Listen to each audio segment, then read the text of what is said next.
They say that there is a plov heaven to be found here in Tashkent. And I'm gonna go find it. I think I have died and gone to plov heaven. Check this amazing place out. Oh my gosh. I myself am speechless here because, oh my gosh, I'm wasted again in Tashkentville, looking for my lost plate of plov. 3, 2, 1.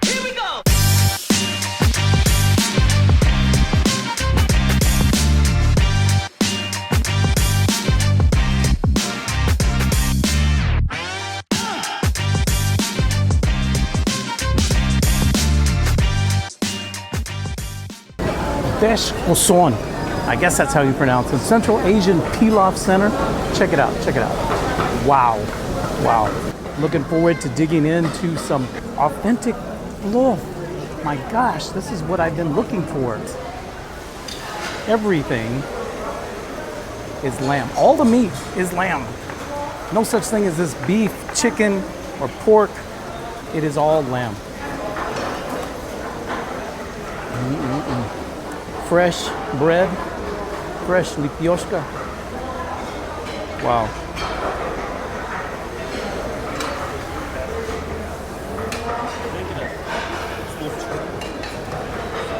Chai-khana plov. Because, oh my gosh, look at that. Look at that plov. Wow. I don't believe it, but it has actually happened. Actually happened. I am in Tashkent, Uzbekistan, and I have before me a plate of plov sivaranina with lamb. Oh my gosh, look at this. Look at this. We got aichuchuk, lipioshka, we got green tea because it's traditional, but I did get me a Coca-Cola as well. Anyway. Man, it smells good.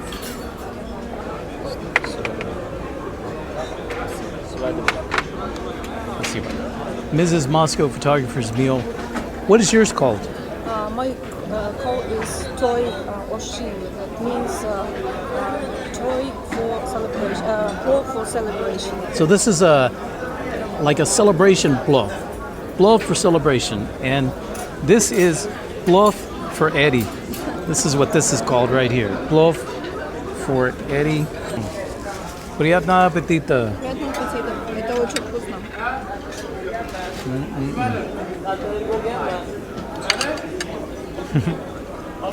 Oh yeah.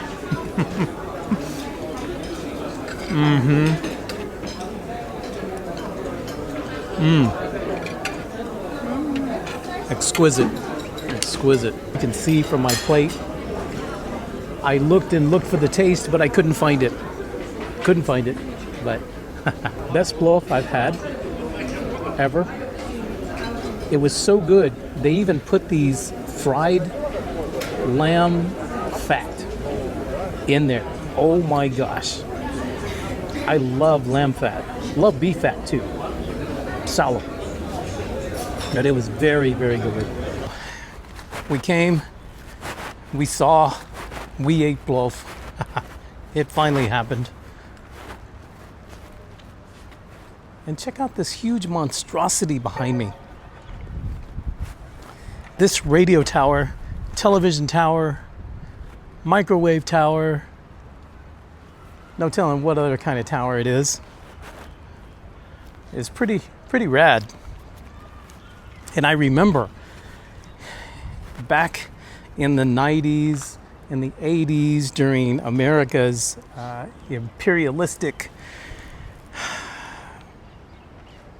peak, as we should say, that anytime America wanted to beat up on some other country smaller than itself, the first thing that it would do, one of the first things it would do is take out their communications. It would take out towers such as this here to disrupt communications so that people wouldn't know, hey, go hide, go protect your family because America is trying to destroy you. Anyway, This big tower reminds me of that because this is kind of the critical infrastructure that they would attack first. So I'm really glad America hasn't attacked this. Anyway, today's meal was about $14 US, or about $7 a piece, and that was tea and this authentic Coca-Cola with pure cane sugar. Not like that processed high fructose corn syrup that you guys in America use. The rest of the world has been living much cleaner than and eating much cleaner than Americans have. That's a fact. That's a fact. All right. Wow. Huge tower. I have no idea what it's called. Nor do I really care, but it's really cool. I like it. All right, I've had plov. Now I need to go walk it off because I think I just ate maybe 3,000 calories worth of plov. And not only plov, but lipioshka, this bread. So we got to go walk it off. Anyway, let's go. Check out the Uzbek babushka chilling on the sidewalk. Right next to the big tower up here. Check out these trees.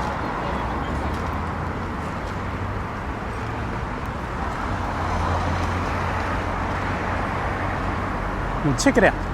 You can buy what's in here. Look at that. Mercedes-Benz, Toyota, another Mercedes-Benz, Auto City here in Tashkent, Land Rover, Nissan, Mercedes, Porsche, Infiniti, Volkswagen, Toyota. You can get everything, I bet. So there you go. I found the name of this place.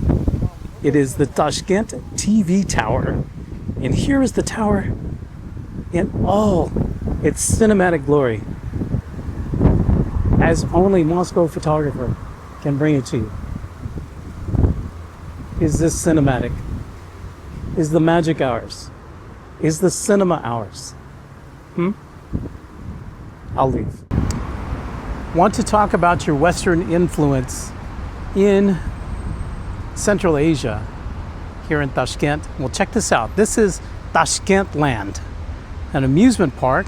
It's currently closed, not quite open for the season yet, but look what we have here. Oh, USAID was very, very prevalent here. You can tell. Check out the Disney characters at Tashkent Land. And it's really interesting because you find many vestiges of Western influence here, from shops and businesses with English names to stuff like this. And there were many Soviet monuments, parks, and monuments to fallen heroes of the Soviet Union that no longer exist. So after the fall of the Soviet Union and Uzbekistan gained its independence, there was a huge push from the West to come into this area and set up shop. And shop they did. Shop they did. There's a lot of Western capitalism here. And I just wish that I could find a little more Soviet history. I kind of get it now, you know? Like, I want to see that because You know, I can go back to the States and see all this Western influence here. I want to see what it was like 30, 40, 50 years ago. But to say something positive as well, there seems to be a lot of investment here. The roads are good, sidewalks are clean. The people here in Uzbekistan, especially here in Tashkent, and the younger generation are extremely courteous, nice, patient. It's really, really cool. So much of the old Soviet history is gone. It's not here anymore. And that's a tragedy. But this year, for May 9th celebration in Moscow, the president of Uzbekistan and several other CIS countries are in attendance in Moscow. So things are changing. It seems like Uzbekistan pivoted hard toward the West after it gained its independence from the USSR when the USSR fell. But now it seems to be pivoting back toward Moscow. Very, very interesting. I think I like it. And just to provide more context to what I'm talking about when I say Western influence is, I mean, here we are, just random city street in Tashkent, Uzbekistan. And check this out. Print City, Mini Market, Photo, Pickle, Pixel, right over there. And then you got Promax right there. So,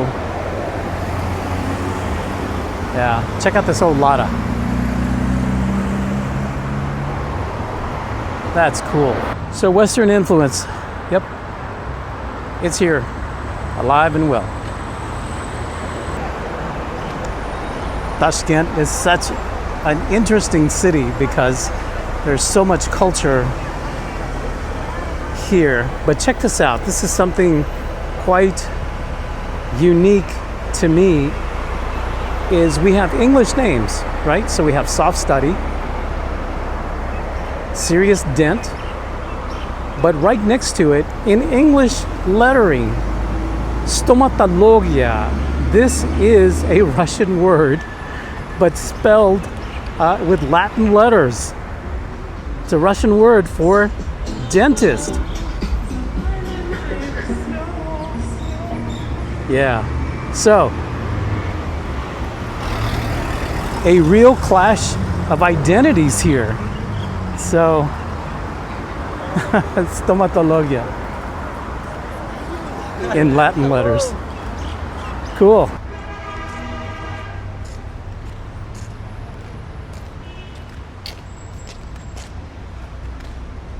So here we are at the entrance to Tashkent land.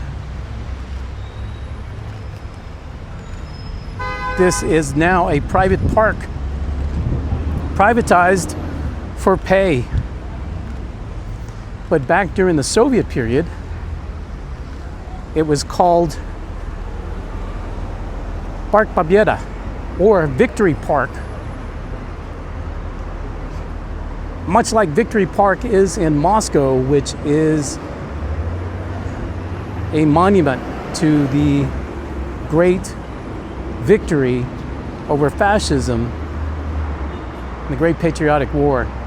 And that used to be Tashkent's Park Pobeda, Victory Park. But now it's a privatized park and it's closed right now. So how do you like them apples? Capitalism has come, and it looks like capitalism's been defeated. Maybe that's why they're pivoting back toward Russia and the multipolar world.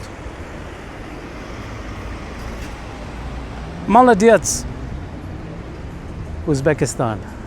Молодец.